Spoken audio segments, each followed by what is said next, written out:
নমস্কার, বাঙালির পেট পূজা চ্যানেলে আপনাদের সকলকে জানাই স্বাগত। এখন শীতকাল চলছে, এই শীতের সময় আপনারা যে যার মতো বিভিন্ন রকমের পিঠে পুলি তৈরি করে খাচ্ছেন। আজকে আমিও একটা খুব সুন্দর একটা পিঠে তৈরি করব, যেটা বাঙালির অত্যন্ত পছন্দের একটা পিঠে। আজকে যে পিঠেটা তৈরি করব সেটা হলো পাটিসাপটা পিঠে। এই পাটিসাপটার অবশ্য একটা সুন্দর নামও আছে, সেটা হলো স্বর্ণচুরি পাটিসাপটা। তাহলে দেখতে থাকুন বন্ধুরা যে আমি কিভাবে স্বর্ণচুরি পাটিসাপটাটা তৈরি করছি। এই স্বর্ণচুরি পাটিসাপটা তৈরি করার জন্য প্রথমে গোলাটা তৈরি করে নিচ্ছি। এই গোলা তৈরি করার জন্য আমি 500 গ্রাম দুধ জাল দিয়ে ঠান্ডা করে নিয়েছি। যে কোনো আমুল দুধ দিয়ে, গরুর দুধ দিয়ে, সব দুধ দিয়েই পাটিসাপটা গুলা তৈরি করা যাবে, তবে দুধটা জাল দিয়ে ঠান্ডা করে নিতে হবে। এবার আমি একটা গামলার মধ্যে প্রথমে 1 বাটি চালের গুঁড়ো নিয়ে নিচ্ছি, দিয়ে দিচ্ছি 1 বাটি ময়দা। পাটিসাপটার মধ্যে এরকম ময়দা দিয়ে নিলে পরে পাটিসাপটাটা খুব সুন্দরভাবে উঠে যায়। দিয়ে দিচ্ছি 1 বাটি চিনি। আপনারা গুড় দিয়েও পাটিসাপটা তৈরি করতে পারেন, তবে আজকে আমি চিনি দিয়ে পাটিসাপটা তৈরি করব। এই পাটিসাপটাটা দেখতে সাদা সাদা হবে, এই জন্য আজকে আমি চিনি দিয়ে পাটিসাপটাটা তৈরি করছি। এবার এর মধ্যে দুধ দিয়ে আমি মাখিয়ে নিচ্ছি।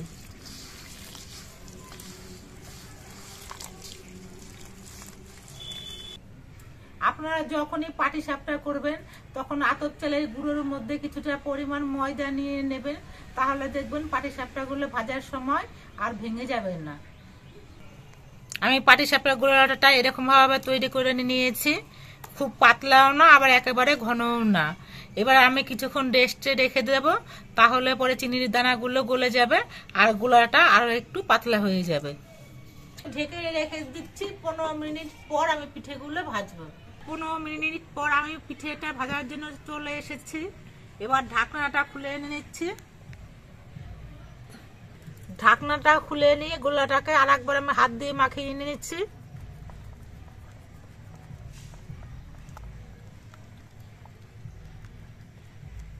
আজকে আমি পাটিসাপটা তৈরি করার জন্য কোনো পুর তৈরি করব না। আমার ঘরে বেশি নারকেল ছিল না, এই জন্য আজকে আমি দোকান থেকে মাখা সন্দেশ কিনে এনেছি।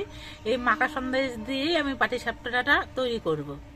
এই মাখা সন্দেশ দিয়ে পাটিসাপটা তৈরি করলে তৈরি করাটা যেমন সহজ হয়, খেতেও কিন্তু অনেক বেশি টেস্ট হয়।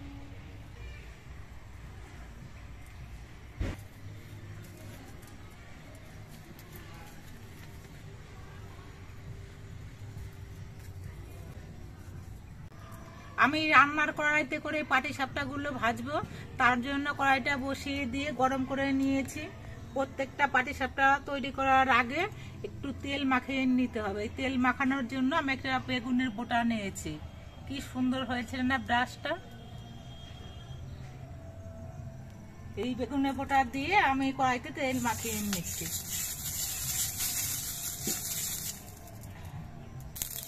আমার এত সুন্দর ব্রাশ হয়েছে, এরকম ব্রাশ শপিং মলে কোথাও খুঁজে পাবেন না। এবার কাপে করে কিছুটা গোলা নিয়ে আমি কড়াইতে দিয়ে দিচ্ছি,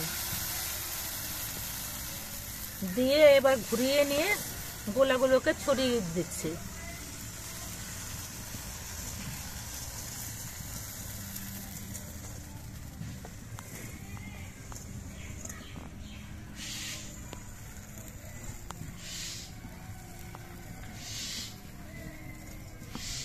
এবার খুব আস্তে আস্তে জাল দিতে হবে।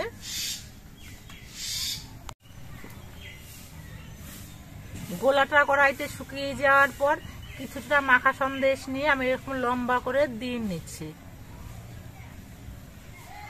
এবার পাটিসাপটাটা উল্টে নিতে হবে। আমি একটা ঝিনুক নিয়েছি, এই ঝিনুকের সাহায্যে আমি পাটিসাপটাটা উল্টে নিচ্ছি।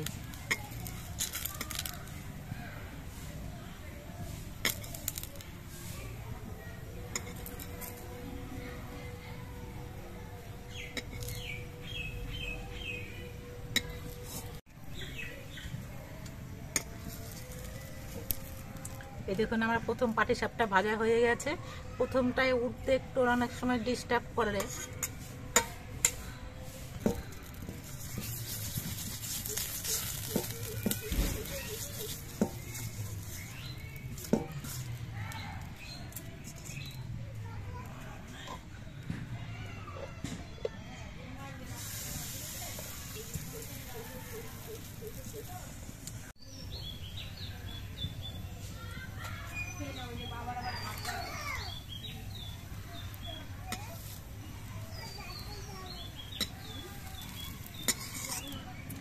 দেখুন কত সুন্দর হয়েছে। এইভাবে প্রত্যেকটা পাটিসাপটা ভাজার আগে তেল মাখিয়ে নিতে হবে, তাহলে পাটিসাপটাগুলো সুন্দরভাবে উঠবে।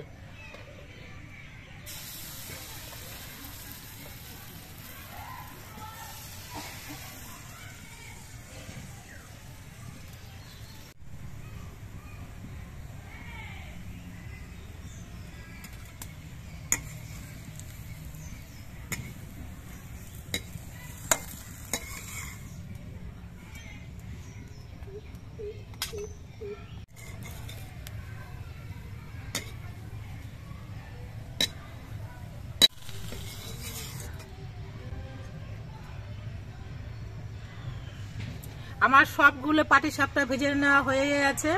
এই দেখুন কত সুন্দর হয়েছে পাটিসাপটাগুলো, একটা পাটিসাপটাও কিন্তু ভেঙে যায়নি।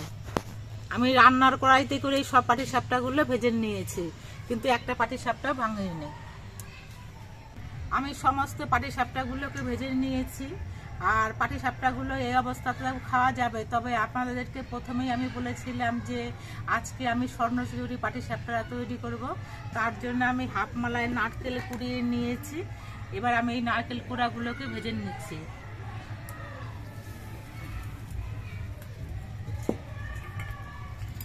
আস্তে আস্তে জাল দিয়ে হালকা নারকেলগুলোকে ভেজে নিতে হবে। এই স্বর্ণচুরি পাটিসাপটা তৈরি করার জন্য বাজারে শুকনো নারকেল কুড়াও কিনতে পাওয়া যায়। ইচ্ছে করলে আপনারা ওরকম নারকেল কুড়াও কিনে নিতে পারবেন, তবে আমি ঘরে তৈরি করে নিচ্ছি। খুব আস্তে আস্তে জাল দিতে হবে, আর অনবরত নাড়তে হবে, না হলে কিন্তু নারকেল কুড়াগুলো লাল হয়ে পুড়ে যাবে। নারকেল কুড়াগুলো ভাজতে ভাজতে ঝরঝরা হয়ে গেছে। এই অবস্থায় আমি নামিয়ে নিচ্ছি।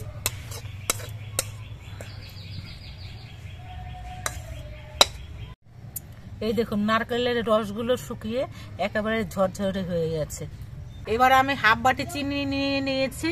এবার চিনিটা কড়াইতে দিয়ে দিচ্ছি, আর অল্প একটুখানি জল দিয়ে দিচ্ছি। এবার চিনিটা দিয়ে একটু শিরা তৈরি করে নেব।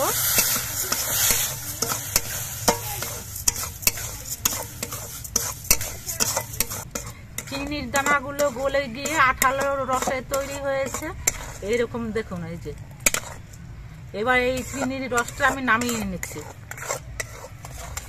এবার এই চিনির রসটা একটু ঠান্ডা করে নিয়ে আমি পাটিসাপটার দু মাথা একটুখানি ডুবিয়ে নিচ্ছি।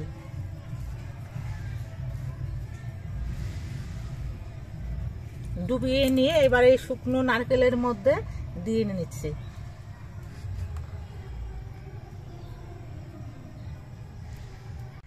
পাটিসাপটার দু মাথায় এরকম নারকেল করে মাখিয়ে আমি রেখে দিচ্ছি। তৈরি হয়ে গেল স্বর্ণচুরি পাটিসাপটা।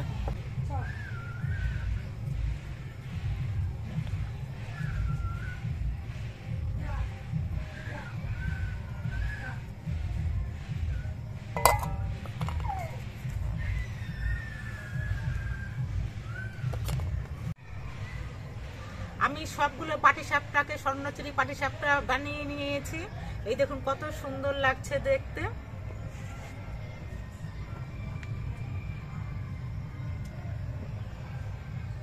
আপনারাও একদিন এইরকম করে পাটিসাপটা তৈরি করে খাবেন, দেখবেন খুব ভালো লাগবে। আর আমাদের ভিডিওটা আপনাদের কেমন লাগলো, যদি ভালো লাগে চ্যানেলটা সাবস্ক্রাইব করে দিয়ে আমাদের পাশে থাকবেন।